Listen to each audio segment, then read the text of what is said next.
All right. Welcome, everyone. It's Saturday here at NAMM. This is Leapwing Audio, and we have the ever amazing Dave Pensado from Pensado's Place. Oh, thank you thank so you, much thank for you. being here. It's a Thank you. great honor for all of us to have you. Y guapo también. Muy guapo. Muy guapo. Muchas gracias por estar acá. Dave also, he wants to be Colombian, as all of us. We are Colombians in here. And Belgium, yes. Only to hang out with Shakira, but that's it. Yes, yes, of course, because her hips don't lie. I love her. I worked on a few records with her, and I love her. She's so amazing. She's great. She's a, amazing. She's a gift to the music world. Absolutely. So, Dave, we're here to talk about Leapwing. You have done several tutorials on Dyne 1. You are quite the expert, so we want to really pick your brain. What is it that you find, and let's talk about Dyne 1.3. What is it that you find in this new updated version? Because a lot of people say Dyne 1 is one of those plugins that when you put it, it just makes things better. And there's Dyne 1.3. Yeah. And with all the updates, what do you think it's the improvement? Yeah. To be candid with you, I probably can't name all the updates, but for me, creativity is what I sell, you know? Yes. There's probably 80% of the engineering public is better than me, but what distinguishes me from other people is my taste, and that's what I sell. Agreed. And so my creativity, if I have to think, I'm no good. But if I can subvert that analytical part of my mind and just let the creative ideas flow, yes, I'm pretty good. and the Leapwing plugins, all of them, all three, allow me to just use them without knowing it. Like with Dyne, I don't have to think about anything. I just put it on, and it's Tweak here intuitive. and there. Yeah. There's some plugins that are amazing, but you got to. Okay, is this the right knob? Is this? Am I supposed to do this? Does it? And I can't use those because it takes too much time. I'm thinking. No, it's not time. It's just if you're thinking, you're not being creative. Nobody can. You're think. not listening. Yeah. Because a lot of people say, oh, but I'm missing a graph from Dyne 1 because like if I don't have a graph, how do I know which multi-band I'm affecting? Yeah, well that's good. I mean, I think that a well-designed plugin like Dyne 1 has to appeal to a broad part of the engineering community. Agreed. So that broad part can consist of a person that's just starting a school, go to a school, a person that's already through school, a person that's starting to build a career, and a person like me that's kind of at the peak of his profession, if I could say. So I really like plugins that help bring up the guys that are just coming up into the industry, and so that's true. So some of those things are needed for them, and I think those of us that don't need them just know that they serve a purpose. Just think a broader picture than just your needs. It should help a lot of people. Okay, yes. And that's what I like about it. Absolutely. And then other thing that we've been talking about, and there's a thing that I've heard multiple times here at NAMM, is that, oh, there's another 1176 clone. Or there's another clone, maybe hardware or software. Dyne 1 sort of diverges from that, right? So how do you think just trying to be original and trying to have so many options but sounding good makes Dyne 1 like a great tool for people to use? Yeah, I think that's a component. That's not the only reason I love it, but I think that's a component. There's a thing called the McGurk effect, McGurk. Look it up. It's pretty amazing. And what the McGurk effect proves is that the brain gives precedent to visual over hearing. Yes. And so when you see something that looks like an 1176, you're already predisposed to like it. Yes. When you see something like some of the Dyne 1 plugins, they win you over. You use them and they tell you we're good because you hear the results. You see the people that are using and getting those results, and so it's a little longer pathway to success, but it's a longer pathway because there's nothing that's going to come out to compete with Leapwing, but after you fall in love with that 1176, it looks like an 1176. 6 months from now, there's going to be another one. So you fall in love with that one. Yes. And by the way, it's the flavor of the week. I built my career by trying to not be like anybody else. So you can ask any of my assistants. I moved to LA in 1990, and I wasn't very good. I'm not being humble because that's not me. But I knew that if I used the same gear as my heroes, they could compare me, and I couldn't hold up. Yeah. So up until from 1990 to 2005 or 6, I never used a Neve, a Pultec, wow. an API, a 480. You were just looking for your own sound. Yeah, I had like 30, 40 number one records during that time period. Not because I was good, but because I was different. Yes. So don't follow the path well trod. Find that little thorn-laden pathway off to the side of the freeway and start your career there.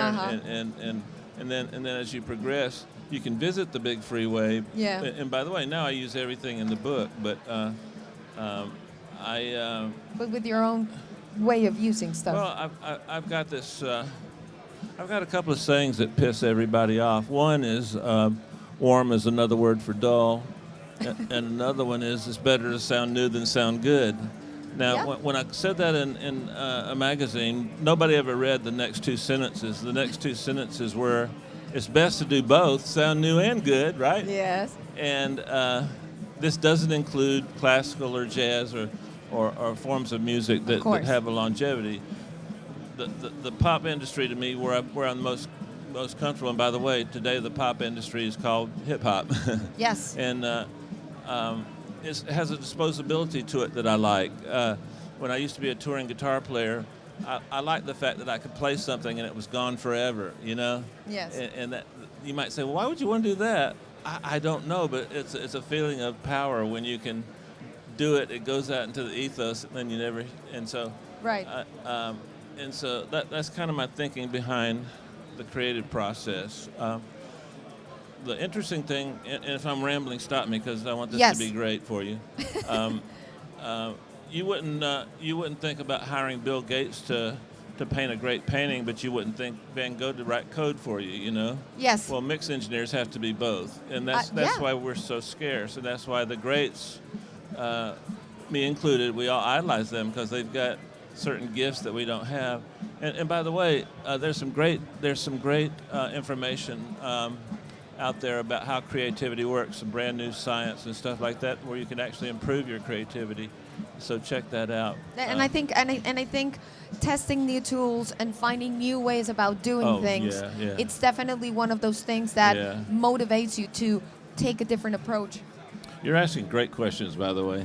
Thank you. This is fun for me. I appreciate it. I've been answering questions all week, so yay! Sometimes 10 before I got here, so I'm not complaining because I used to be the people asking questions. So yes, well, thank you very much. I think all of my professors at my master's degree at MTSU are going to be really happy that I did great. that. What was your degree in? MTSU, which is Middle Tennessee State University. They have a master's degree in recording sciences. Yeah, that's a great school, by the way. I have many friends that go there. Yes, absolutely. So a great school. They're going to be really happy that I'm asking the right questions. It means that I know my stuff. So tell us a little bit about, you've been also using Center One. Or is it No, it's Stage One. Stage One. Stage One is my go-to for a number of reasons. I can speak pretty clearly about that plugin. I know it inside and out. But one of the things that hopefully people recognize in my mixes, not sometimes in my hip-hop mixes, but more of the pop stuff? Yeah. I like to use the stereo spectrum in a way that kind of resembles when I was playing on stage live. So I like my hi-hat on the left side. I like everything as if I'm on stage. And I like music, particularly now that we're in earbud society, I like music that has front to rear depth and not just side to side depth. And so one of my favorite features about the plugin is it's got a dedicated section just for front to rear depth. Yes, absolutely. And I've tried a lot of other plugins for that. Now, without a plugin, you can create front to rear depth. There's three things that your brain assimilates to tell depth. One is the high frequency. If the high frequency is lower than the frequencies that are close to you, then farther back they're less, right? They decay quicker than the low end. And so you can you can do that, but you have to have enough high end in the front of your mix to where the separation. And that is close to the arrangement of the song. Yeah. So if you don't have that, or you can manipulate it. And then the other thing is transient. Same thing. They decay as you get farther back. And the third thing is just reverb. Yes. But they require manipulating the essence of the mix, whereas stage one does it algorithmically in such a way that you don't alter the sound of the mix, you just alter the depth that you have. You can potentially get to that place anyway by like carving with your EQ and exploring different parallel compressions, so you're gaining distance from back and forth. Exactly. But then again, we're in a world where like we need to deliver like this, and if you know that you have a tool that is just going to get you there, it makes you a little lazy, but it is what it is, right? Yeah. It just gets you there to places. And then also, we don't think of this sometimes. In fact, when I found out about this, I was a tiny bit surprised years ago that it's much easier to widen a stereo mix than a mono mix. I was so stupid. I'm figuring I can widen any darn thing, And well, I said damn, but I won't say it right now. But the plugin does that better than anything. The mono spread. The mono spread. It is crazy accurate in terms of phase, and the problem is that people are getting hooked on stereo. Did you just say phase? Yes, I did. Okay. Can I interview you? Maybe. Okay. So when you use the plugin, how do you deal with phase? I just try to listen until it doesn't sound funky to me. But I was going to say that people are... She didn't say funky, did she? Did she, I said funky. People are using all these stereo wideners, and because they're not mixing in accurate, in properly calibrated rooms, they're most of the times they just throw a subwoofer in the room without even being conscious of what's happening, and they're just like pushing that widener until it's like it sounds amazing, and then when they leave the room, it's like, where the hell is my mix? Yeah. I used to say that that people that check mono or work in mono probably, if they were working in the post-production industry, they probably would still be worrying about black and white TV. If you don't own a black and white TV, you should be punished. You should have nothing that's done out there just for you. Screw that. And so that used to be my opinion about mono. Yeah. And some of my great friends like Ali and some of the other guys, mixed by Ali, they like to check their mix in mono. And I realized that I was wrong and they were right. In today's world, you do need to be aware of mono. I don't. The way I check it, I don't expect it. If it's there in mono, and depending on the end use, I'll probably leave it. Mm-hmm. But I don't worry that it's perfectly there. It tends to be on a pad or something like that. Yeah. But nowadays, I do check for mono. Absolutely. I'm so embarrassed because I've said in print and in interviews, screw mono, but. Well, there you go. Yeah. Times changed, and it is important for every audio engineer to realize that the new technology takes you to new places, right? Yeah. And you have to accommodate. I think that's one of the things that makes people just have a longer career. Yeah. Oh, I forgot about something else that I like to say. If you want to make modern music, use modern tools. I agree. And, yes. And I think from my chair, Leapwing does that. They give me modern tools. Absolutely, because then again, Robin and the boys are amazing. If you're looking and the girls, excuse me. If you're looking for a modern sound, then again, going to the old same 1176 is going to give you that. You're going to approach that tool in a way of the past, as opposed to like when you're looking at a compressor like Dyne one. Say that again.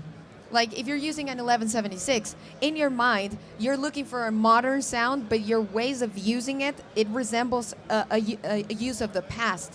When you're using Dyne one, maybe you're like, well, what if I just use the expansor version as opposed to like the compressor version? Maybe I'm gonna go to places that I never thought I could. Going back to like using modern tools, it gives you a different approach. You know what? Also, too, the world that I live in is like a moving target. So just when you think you've mastered today's sound, it changes, and right it away. changes probably twice a generation. And so the concept in making music for today is not so much paying homage to the past. It's trying not to sound.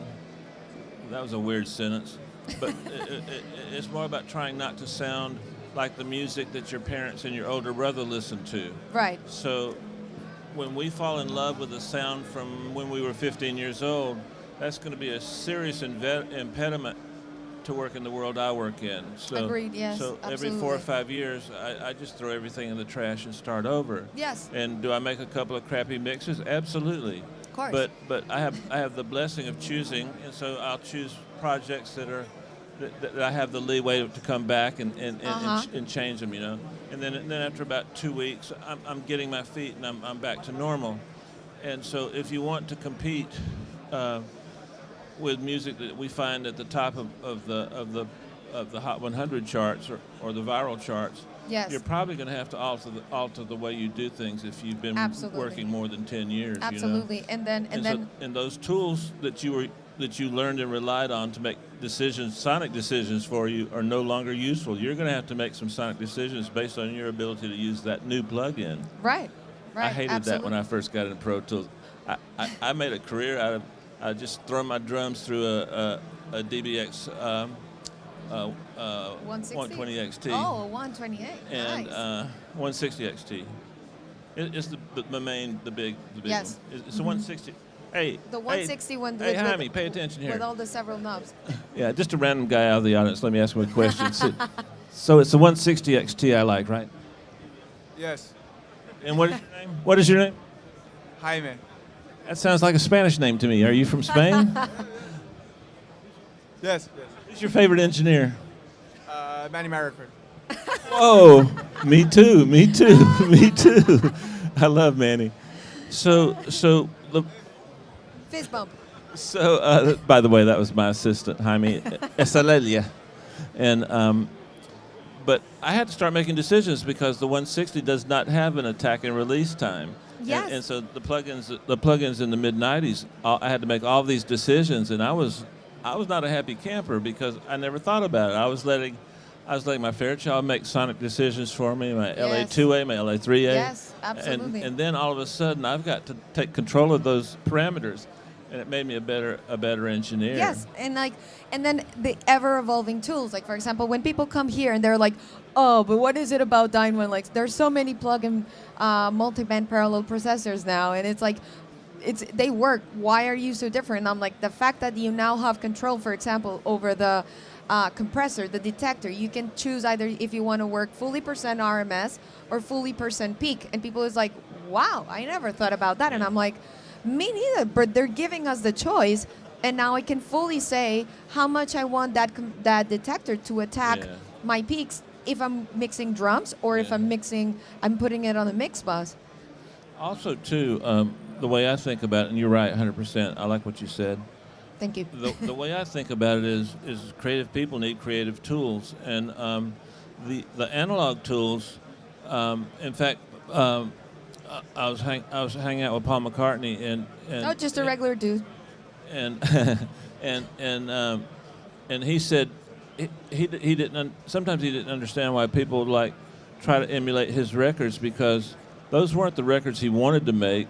Those were the best they could do with the technology of the time. That is absolutely true. So they were bound to technology. So for some reason, the human condition falls in love with those things that they hear first. The first really unique guitar sound I heard was a Telecaster through a Reverb Deluxe.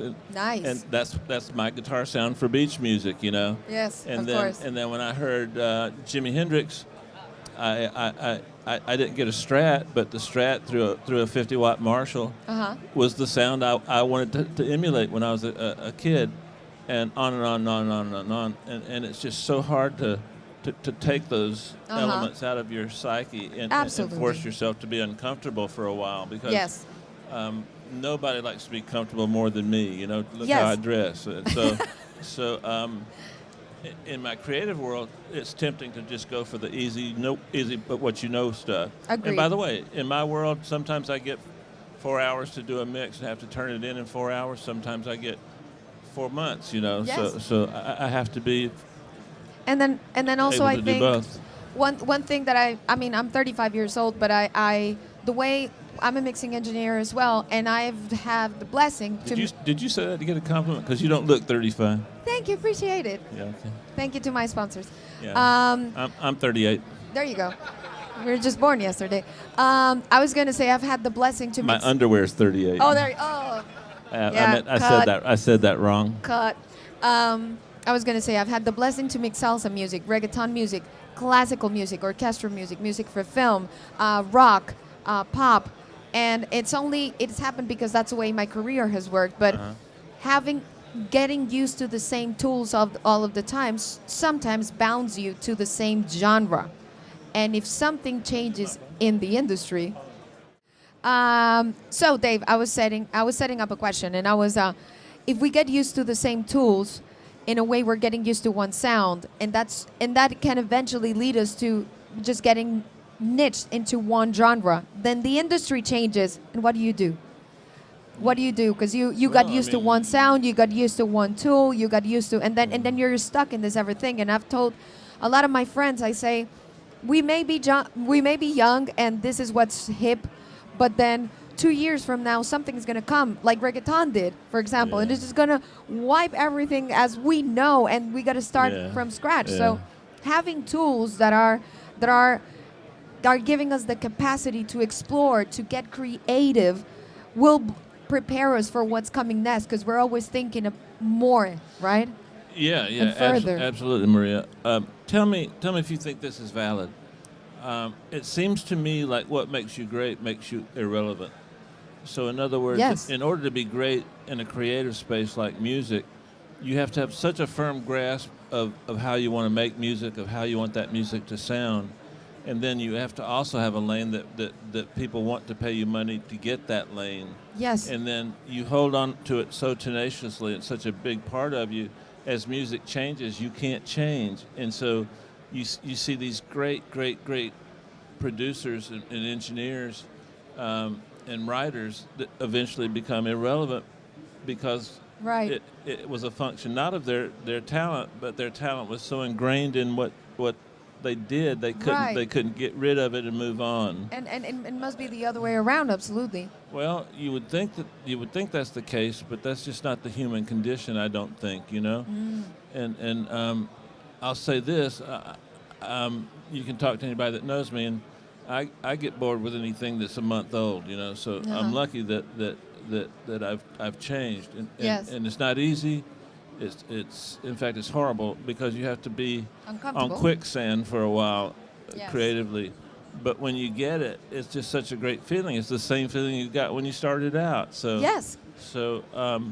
it's a process of learning. Evaluate how you approach your creativity and give it a little bit of a less permanent place in your mind, and always look for the new things, the things that are going to make you uncomfortable. Like right now, there's an act out there called 100 Gex, and half of us around here like it, and half of us don't. I love it because it's one of those types of songs that comes along. It might not be a big record, but it's an indication that things are about to change. And Money Machine, that's the name of the song, right? Yeah,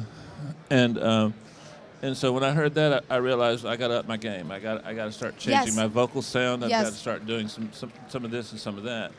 And then the same thing in the late '80s when I first heard some of the hip hop that was coming out of New York.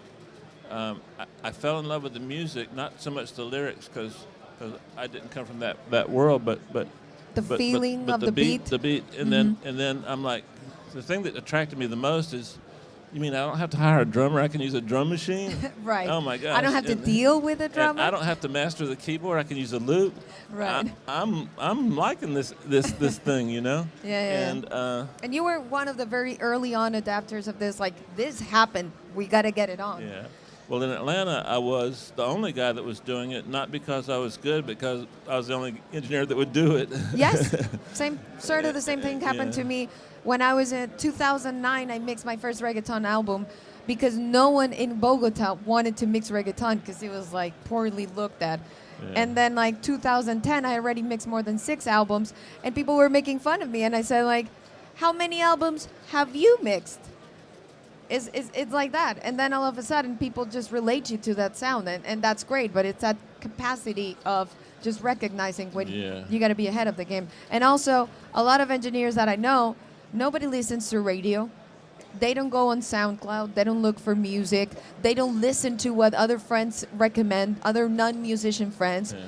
Some people just keep checking their mixes with Steely Dan, and I'm like, they're amazing.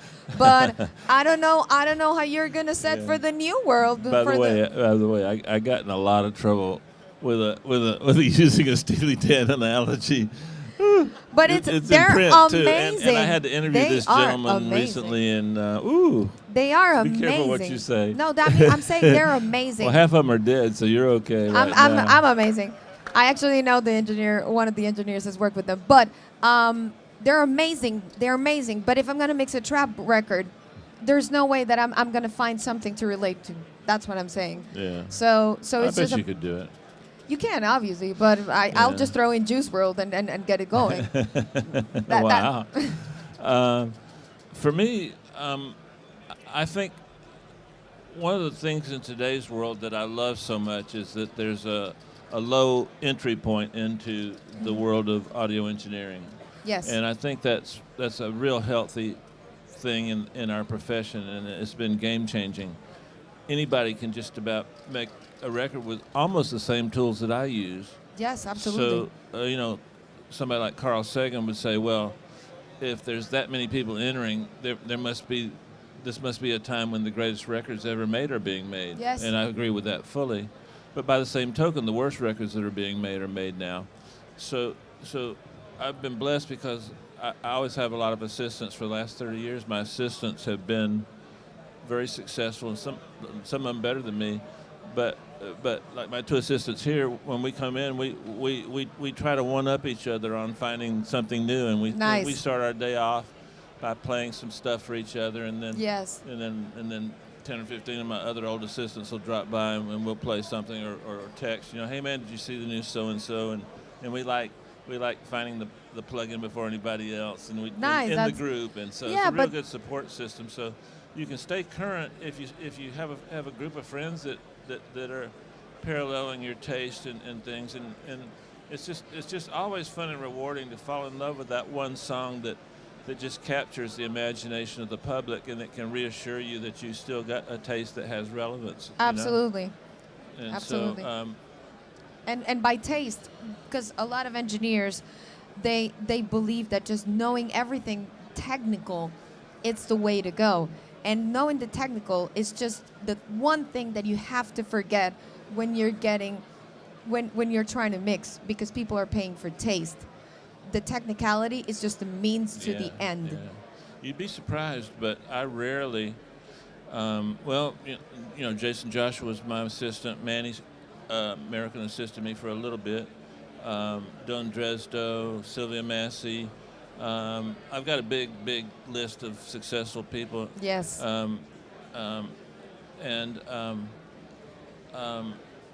I rarely ever pick an assistant by their ability to mix or even engineer. I pick my assistants by the way they carry themselves, the way the impression I get about their ability to have a little bit of an alpha attitude. And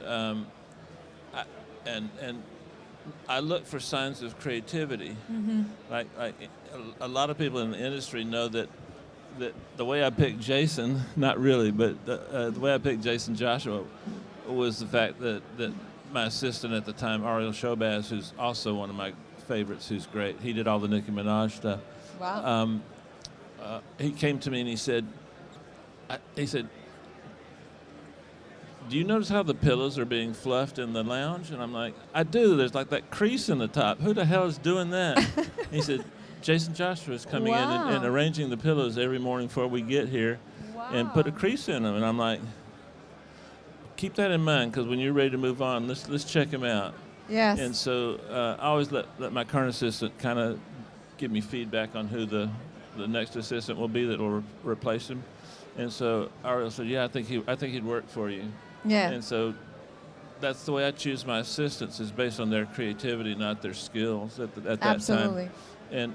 And there's certain things that you can learn in school, and there's certain things you can't learn in school. You can learn to drive a race car in school, but if you don't have the guts to go around a turn at 200 miles an hour, you're not going to win any races.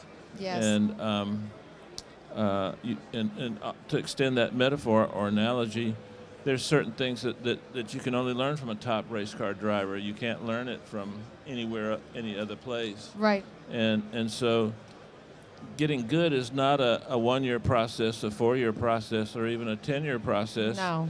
In today's world, it's a lot quicker because you have access to my videos. But then again, you gotta make it happen. You stepped on my joke. So sorry, I don't. All of us have watched your videos, and all of us love your EQ. But oh, wow. There you go. I love you. Have I said that before? No, but thank you. Appreciate it. But I was going to say, you still have to put those 10,000 hours. Yeah. Or 20,000, I'd probably say.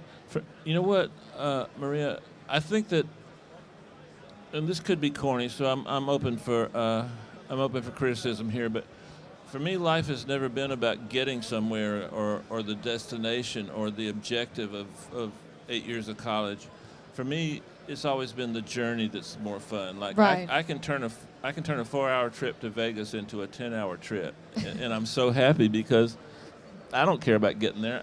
I see the sign that says like ancient man site. I got to go see that. Or I see a sign called Zizix. I had to get towed out of there because I got so deep in before I got to it, to whatever Zizix is. Yeah. And so it's the same way with creativity. I think that getting good as a mixer is a function of how you enjoy the journey and not so much once you get there. Yes. And I know a lot of people who have gotten there, and they're still trying to get there. So it's a target. I don't know if you've ever seen pictures of where they would tie a carrot in front of a horse so it would keep moving.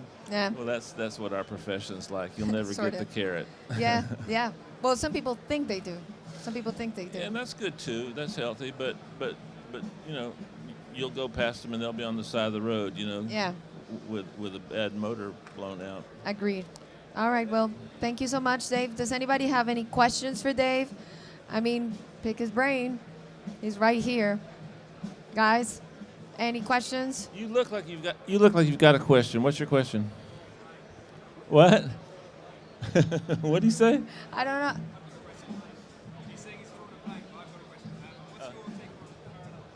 Your take on parallel compression. I don't have a take on it. I think it's vital. If you know an engineer named John Marie Horvat, he came out of New York up under Teddy Riley, and I learned it from him, and it changed my entire life. My dear friend Jason Joshua is probably now the parallel compression king, and I'll tell you why. If you've got a second, you got a second? In today's world, slapping an EQ on something isn't the same as you don't get the same effect as you did years ago in the analog world. And so, in my opinion, and just my opinion, and all of my assistants' opinions, what we like to do is so let's say the vocal is a little thin, so adding low end is the same thing as subtracting high end, and vice versa. So maybe let's say you really you feel like you need some like 350 to 450 in that vocal. Well, what I do is I make a copy of the vocal, or either hook up a sim. But for this discussion, let's say you make a copy of that vocal, and I'll take a plug-in, usually Q3, and I'll high pass and low pass just that frequency range, right? So now I can put Dyne 1 on that frequency range. I can add a little bit of color, like maybe a thermionic culture vulture, or hell, just Sans Amp, or just turn it up loud and distort it a little bit. and now I mix that back in with the original sound, and I've EQ'd that in, but I've EQ'd it in such a way that I can control the dynamics of it. I can control the harmonic content with the distortion, and it gives me a lot more control than just turning an EQ up. And sometimes you can add I like to add various plug-in versions of preamps. And so there's a plug-in that has my name on it where you've got 2 preamp choices because of that particular reason, to add that color. And so also when you parallel compress a snare drum, you would think you're retarding the transients, but you're not. You're allowing the transients that exist in the original sound to combine with the squash transients from the new sound, and it actually enhances the dynamics. And it's a weird thing. I do that with vocals a lot. And so there's multiple ways of, like I've got a good friend whose mixes I truly, truly love, and he parallels his entire stereo bus. Wow. And then sometimes I'll parallel my drum bus. Sometimes I'll take Dyne 1 version 3, and I'll make a copy of just the auxiliary track, and then I'll over compress it with that plug-in, and then I'll just mix it back in. And so it's a great tool. It's a creative tool. I'm not even sure if you could overuse it. I know I use it probably. I have not been able to overuse it.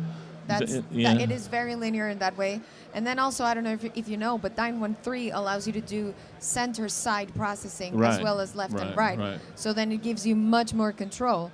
Yeah. So then it's just a new feature for parallel compressing. That's a great point. Mm-hmm. But I think that it's just a creative tool. I don't look at it so much as parallel processing from a creative standpoint. When I'm working, I'll hear, okay, this is a great idea. So you're working on a vocal, right? And you put a stereo reverb on that vocal. You put a little bit of stereo chorus on it. You put maybe a tight delay on it, and then you go, wow, it's not in my face anymore. So what I do is I'll take Dyne 1, and I'll compress the snot out of it. I mean, to where when you listen to it by itself, it sounds unusable. And you mix that back in a little bit with the original vocal, and you'll feel, I swear, you'll feel the vocal just doing this. And because, but you got to put it in mono. Yeah. Because sometimes we get stereo vocals, but always put it in mono to make sure that you got a little better phase coherence. And I swear, I think I've done an Into the Lair on that. I call it Jay's Comp at that time. This was before even Leapwing, before Leapwing became a company. But I've altered that one, and I use Leapwing now. And sometimes I might put something that has something like an LA2A where you can take the adjustment and only compress the high end. Sometimes I'll feed it to that second, and then mix that back in. It's money. It's money. I swear, it's money. Yeah. By the way, if you heard the vocal to "Touch My Body, Maria," "Beautiful" by Christina, any of those big records, that's always what I do on the vocal. Always. Nice. It's like cheating. Every time I do it, Nico and Jaime, my 2 guys, they'll say, "Dave, that's cheating, man. That's just cheating." Yeah. It's taste. It's not cheating. It's just taste. All right, well, Dave, thank you so much. Thank you for inspiring us to get creative with Leapwing, how to get creative, how to use it, how to be more effective. And overall, we just want to be better humans when we're mixing, not just be more technical about it, right? So both of them. Yeah. But yeah, then again, it's just getting technical. All the information is a blind, but learning how to be a better human. Thank you for inspiring us. Thank you. And let me say this: great interview. Thank you. Appreciate it. I like the questions you asked. Thank you. You can hire me for. I like the fact that you let me ramble sometimes. I saw that. I saw the look in your eye. I gotta shut this guy off, but you didn't. So thank you very much. I appreciate it. Yes. And your school is a great school. Hello to all the people there. Oh yes, of course. And you guys out there that know me pretty well, and you know that I try to be really, really honest with you. And we're no better than our tools. So check out these tools because I really believe in them. I know the people behind the company. They're great people. They've got a history in teaching. They've got a lot of history involved in this. And the code that's written for these plugins is first class, and that's not always the case. So check them out. Let me know. Hit the company up. Tell them what you think. Make some suggestions for new products. Make some suggestions for these products. And let's all grow together, and we'll see you at the top. All right. Thank you very much, everybody. Thank you.